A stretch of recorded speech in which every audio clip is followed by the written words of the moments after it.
Extraño, profesor, muy extraño. Usted, profesor, usted cambió mucho desde que daba literatura y filosofía en José María Córdoba, el profesor Bonilla, que era un jovencito, padre.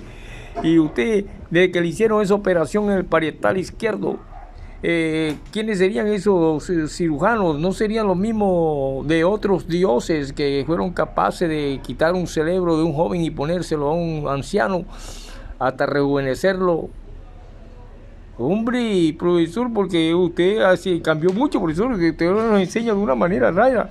Ahora hay que decir que el tiempo, profesor, y que nos tiene que decir de todas estas cosas, profesor, que, bueno, siéntese, querido estudiante, para que puedan ustedes más o menos digregar esta cuestión y de que no vayan a confundir las cosas porque se tratan de cultura.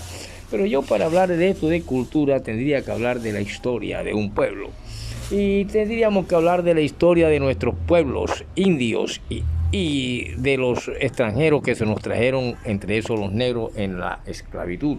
Para poder entender esto, que el diezmo comenzó y se le atribuyó a cuestiones sagradas sencillamente porque había un sacerdote de por medio llamado el rey de Salem. Y que como nadie sabía ni nadie lo conocía, usted encuentra una persona que no sabe ni quiénes son los papás ni quién es la de él, se le atribuyen cosas. Pero desde que existe porque alguien lo parió. Y de todas maneras ese rey de Salem, ese caserío que hoy en día es Jerusalén, en ese mismo monte fue donde nace el diezmo, sencillamente porque de un botín de guerra donde hay sangre, donde hay intestinos por fuera, donde hay combate. Y entonces ese rey de Salem, que tiene un caserío y tiene unos habitantes ahí que también en una época de hambruna y en época de que hasta un vasito de agua, nosotros que la desperdiciamos lavando un carro y estamos en una burbuja, pero sin embargo no miramos para la Guajira y los desiertos donde un vasito de agua vale más que un puñado de oro. Y por lo tanto por ahí pasó Abraham con su joto, dirían los apartamenteros hoy en día, o los delincuentes hoy en día, con su joto de guerra. Él venía con sus famosos escudos y lanzas de bronce y de cobre, que eran los metales que valían, y de hierro, que ya fueron descubiertos por un hijo de Caín en la antigüedad, mucho más antiguo que Abraham. Y entonces él viene y pasa por ahí, por donde ese rey, que al mismo tiempo es sacerdote, se llama el sacerdote de Salem, que es en el mismo lugar donde hoy es Jerusalén. Entonces, en ese sentido, adquiere una dimensión apenas sagrada, pero viene de sangre, de saqueo de guerra, de robo de guerra, o botín de guerra se le llama aquí, que es una forma de robo. Un botín de guerra se vence a los otros, se les mata y se les quita lo que tienen. Así nos trajeron esas otras culturas, como la española, nos trajo a nosotros otra cultura con ellos, que era mucho más antigua y que también tenían sus propios conflictos allá en Europa, y aquellos a su vez desde la antigüedad en Asia Menor. Entonces, ese famoso diezmo nace de ahí, de sangre intestinal, de cuestiones de guerra, de combate, y se pasa por un caserío y se encuentra un hombre que no se conoce, porque usted pasa por una parte donde no conoce a una persona, que va a saber de quién es el papá, quién es la mamá, quién es no sé qué, ni se va a poner a preguntar. Sencillamente este rey le dijo, bueno, si vas a pasar por aquí me tienes que dar de lo que lleva, así que te puedo dar el 10%, y ahí nació. Y por eso significa décima parte o 10% dado o pagado. Ojo, pagado como tributo, pero que en forma proporcional se le da en forma especial y adquiere las dimensiones religiosas porque se le dio a un sacerdote. Por eso el catolicismo y los sacerdotes católicos pidieron 10%, 25% de los barcos cargados de los indios que fueron masacrados, sometidos, robados y saqueados. Y al mismo tiempo, después con las conquistas, en esas cuestiones y las colonias, se impusieron aquí mitas, resguardos, y se impuso también dar el 10% como tributo de Estado, como a España. Y por lo tanto, podemos decir y entender esto, yo tendría que decirle a ustedes qué es historia. ¿Qué es historia, Tostadito? Bueno, profesor, las historias son esas historias de amor que pasan y que Esmeralda y que la historia de no sé quién y que de la otra. No, la historia son contar, narrar hechos reales o imaginarios. Ojo, reales o imaginarios. Pero sin embargo, la historia analizada al fin de cuentas como relato es sobre un pasado, y esto hace que nosotros interpretamos y que podamos llegar a variar significativamente con el tiempo y le podamos dar otras dimensiones según el punto de vista.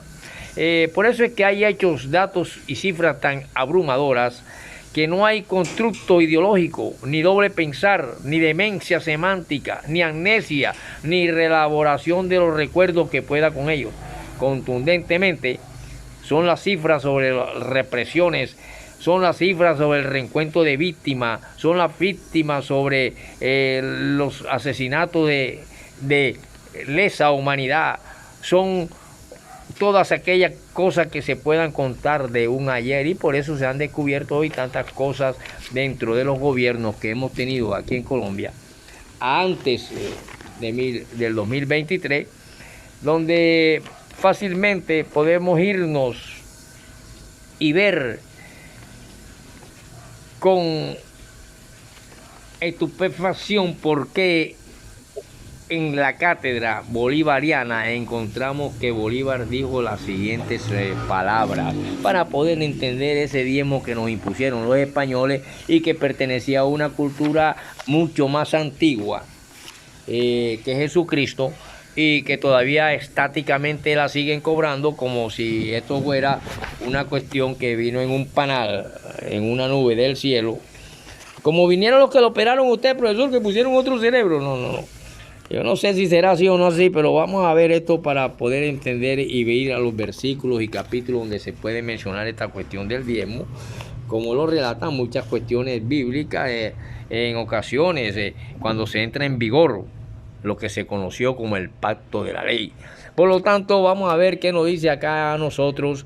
Sí, profesor, porque yo vi que usted estaba hablando con José Olaya y estaba hablando con Viaña, allá con unos compañeros intelectuales, y de pronto Olaya salió y dijo que cuando hay un cerdo, cuando hay un puerco o un chongo, como le llaman en diferentes dialectos y formas aquí en la costa atlántica, si tú te vas, el puerco es como hay hombres y gobernantes que son como el puerco, ya sea como los gobiernos anteriores al actual, que también tienen tequilladas con narcos y patrocinados por narcos, y algunos activamente narcos, ponen la voz en el cielo y que se viene aquí comprando votos no desde ahora hace poco, sino desde la época en que usted le pintaban el dedo de azul y decía ya eres conservador, ya no puede votar, y sin embargo habían tracuñuelas para vender votos,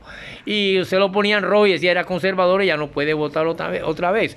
Hasta hoy en día que por medio de computadores, si una lista te toma, tú esa lista y te toma otra, te sale que ya sales cruzado, porque ya dominan por medio de computadores quién te está en dos listas, y esas cuestiones son delitos, como lo es el narcotráfico, y muchos narcotraficantes han puesto presidente aquí antes del de hoy en día. Por lo tanto, ya desde la época de los dedos azules y rojos, ya se habían compra de votos. Yo tenía un tío que lo hacía, pero cuando ya se quitó la tinta azul y la tinta roja, él le daba el voto a 10 listas y las 10 listas le pagaban y lo llevaban, y cuando llegaba allá arrancó por el otro lado, y así era una fiesta carnavalera disfrazada de sufragio, que se vendía el voto hasta 3, 4 y 5 veces, y así era la corrupción aquí en Colombia antes, y ahí estaba la mafia metida, estaba la bonanza marimbera. Ya todos sabemos que en el Cesar, en Valledupar, muchos, incluso cantantes, son narcos, y patrocinan, y hay muchos presos, y patrocinan alcaldes, patrocinaban gobernadores, todas esas cuestiones. Entonces, no nos alarmemos ahora de que ahora salga, como dice Olaya, el cerdo lo llevan cargado y va chillando, pero si tú te quieres robar un cerdo, coge los 4 dedos y méteselos en el en el ano, y el cerdo así y se queda calladito y quietecito, y otro lo puede coger por las 2 patas adelante y el otro por las 2 atrás, mientras el otro le mete la mano o las 4 dedos en el jopo, y ese cerdo va calladito y así te lo puede llevar sin bulla. Por eso ahora que vimos en la televisión alguien hablando de que en Venezuela los crímenes de lesa humanidad. Y ahí aquí. Oye, entonces vemos la viga en el ojo ajeno, y esto tiene que ver con religiosidad para poder hablar del diezmo bien y por qué es maldito y por qué se convierte y es sagrado según la interpretación de ellos, porque se le da a un sacerdote. Entonces, pero cuando ya vamos a la libertad e igualdad en la herencia ideológica de Latinoamérica, nos encontramos combatiendo por la transformación de los nacientes estados latinoamericanos en baluarte de la libertad en el mundo. Simón Bolívar dijo lo siguiente cuando intervino resueltamente contra las formas monárquicas de gobierno. Todo esto que nos trajeron el diezmo como impuesto, como cuestión religiosa, como dogma, y que pertenece a otra cultura, fue por medio de esta España. Y están creyendo algunos que es muy fácil ponerse una corona y que todos lo adoren. Y yo creo que el tiempo de las monarquías escribió, y que hasta que la corrupción de los hombres no llegue a ahogar el amor a la libertad, los tronos no volverán a ser de modo ni de moda en la opinión pública. Porque de ahí la resuelta resistencia del libertador a los intentos de imponerles el papel a él de César o de Napoleón latinoamericano. Bolívar contestó: yo no soy Napoleón, ni quiero serlo, tampoco quiero imitar a César, aún menos a Iturbide. El título de libertador es superior a todo lo que ha recibido el orgullo humano, por tanto es imposible degradarlo. Y ahí hace aparición un libertador espiritual, un libertador que te dice: las leyes de Moisés te decían esto y esto, yo te digo y esto y esto y esto.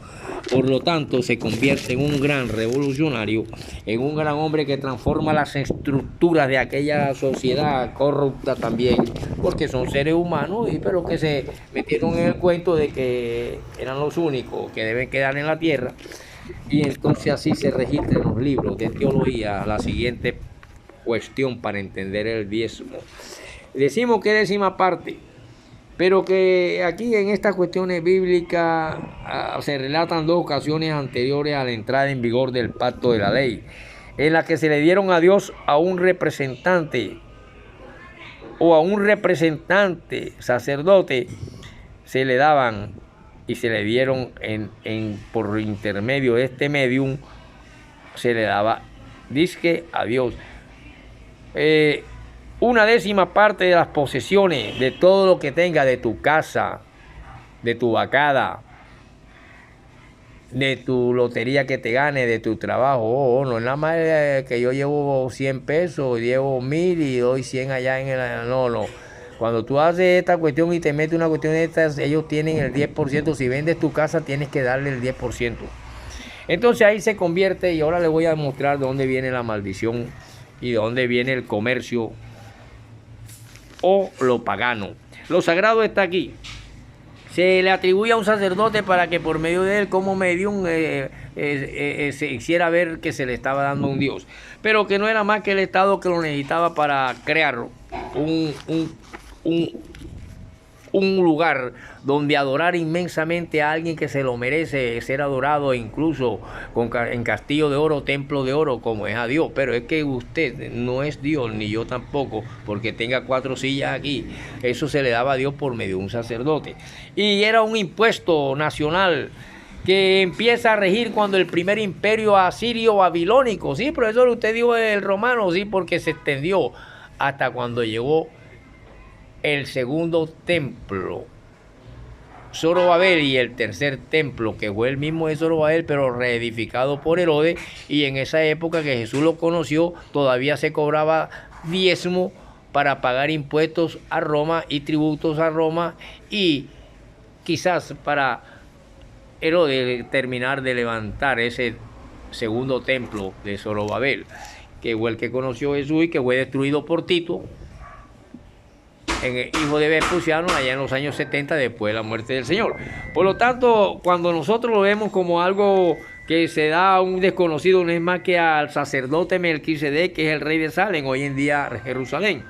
Se le da una décima parte de despojo, de guerra, que había tenido Abraham como victoria sobre Kerdalao y sobre Kerdalaomer y sus aliados, y eso aparece en el Génesis capítulo 14, 18, 21.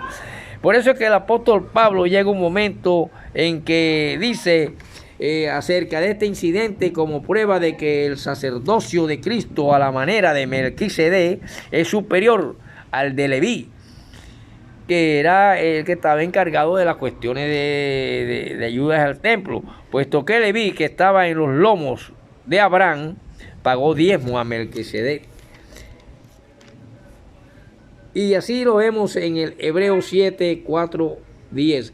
El segundo caso tiene que ver con Jacob, quien en Babel hizo un voto de darle una décima parte de sus bienes materiales a Dios. Génesis 28, 20, 22. Todo esto sucede antes de que nazca Jesucristo. Así como en Colombia, en la política nuestra, han sucedido tantas cosas de narcos patrocinando presidentes, e incluso presidentes narcos patrocinando a otros, y que ahora elevan la voz en el cielo por estas cuestiones, cuando ya la corrupción de la compraventa de votos proviene desde hace décadas y décadas, cuando ya se vendía el voto aún con el dedo azul y con el dedo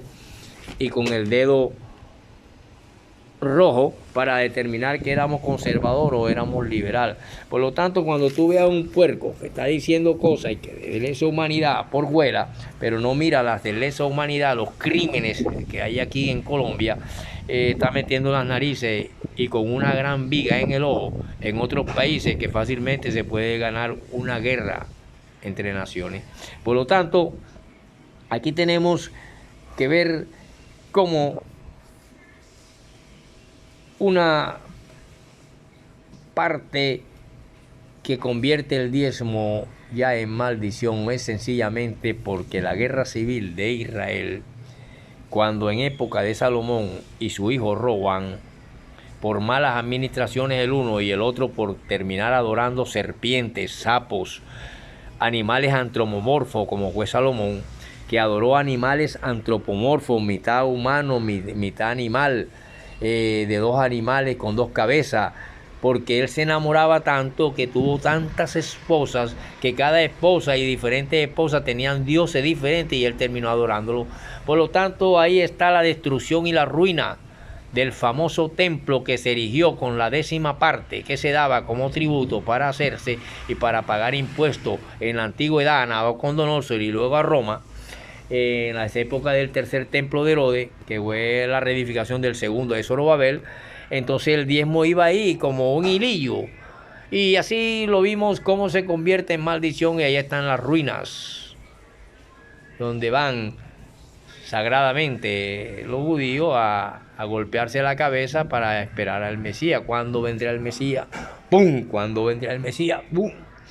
Y ya parece que el Mesías estuvo hace 2000 años, entonces no sabemos qué cultura nos han traído, pero serán estas culturas superiores a la India, a la negra original, que no tienen mezcolancia de sangre, sino hasta que nos las impusieron con esta cuestión de la eclesiología y esta cuestión de traernos el desarrollo de Europa, que es un desarrollo que, igual que Abraham saqueó a aquellos reyes, a nosotros nos saquearon también. Entonces, al convertirse Salomón en un adorador de animales antropomorfos y dioses deformes, ahí está el resultado de la maldición de ese diezmo con que se hizo ese templo.